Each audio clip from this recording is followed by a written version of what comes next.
Itinapaerta nga anti-illegal drugs operation ti PNP ijay La Union, 5 addayo iti lugar ti naarestar. Balakad met ti NBI Region 1 kadagiti turista ti saan apan ang suportar iti grape picking activities adjaya dagiti saan nga otorisado a vineyard. Detalye iti report ni Bridget Barcasi Pangosfian.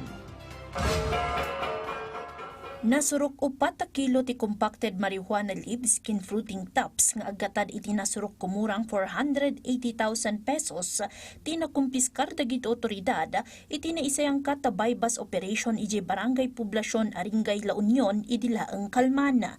Iti report ti PNP ti suspect ket agtawan iti 42 Mannalon ken residente ti barangay Ambassador Tublay, Benguet.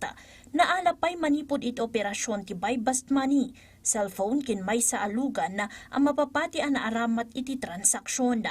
Manamnama met a sumangot ti suspect iti panaglabsing iti Comprehensive Dangerous Drugs Act of 2002. Kabayatan na, 4 nga individual manipod Baguio City tinaarestar iti sa balipay a buy-bust operation iti Aringay La Union. Dagiti suspect ket maysa nga agtawan iti 37, maysa a mekaniko, maysa a 19 years old nga estudyante, maysa a 35 years old a lalaki nga awanan trabaho, ken maysa a 58 years old a babae ang staff ti maysa a bakery, binig a residente ti Baguio City. Nakumpiskar iti operasyon ti mapatapata a 135 grams ti mapapati a shabu nga agatad iti 918,000 pesos. Na-recover pa'y dagiti otoridad manipod kadakwada ti buy bust money, may sa apaltog nga adaan iti bala, cellphone, belt bag a naglaon iti nagduduma kagawaan ken drug paraphernalias.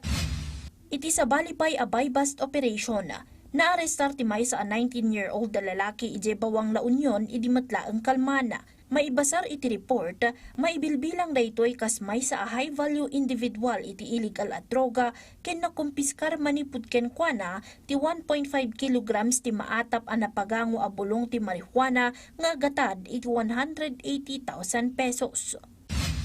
Kabayatan na, 5 nga individual ti sumangsango iti kaso a panaglabsing iti Intellectual Property Code of the Philippines gapo iti illegal wenno saan nga otorisado a panagaramat da iti Grape Farm brand iti Barangay Urayong, Bawang La Union. Iti operasyon ti National Bureau of Investigation Ilocos Regional Office. Naaktuhan dagiti nasa o nga individual ang mangijadjaya iti grape picking activity kadagiti turista usar tinagan ti maysa a rehistrado a grape farm. No pay kasta, inlalawag ti NBI asaan alihitimo ti transaksyon gaputa iti saan a rehistrado a vineyard ti pakaiturturungan dagiti maalallukoy da a turista para iti nasao nga aktibidad. Kagidan iti dayta, naibalakad iti publiko ng runa kadagiti turista iti saan a panang suporta ti grape picking activities adjaya dagiti saan nga otorisado a vineyard. Bridget Barcasi Pangosfian para iti Pambansang TV. Iti baro a Pilipinas.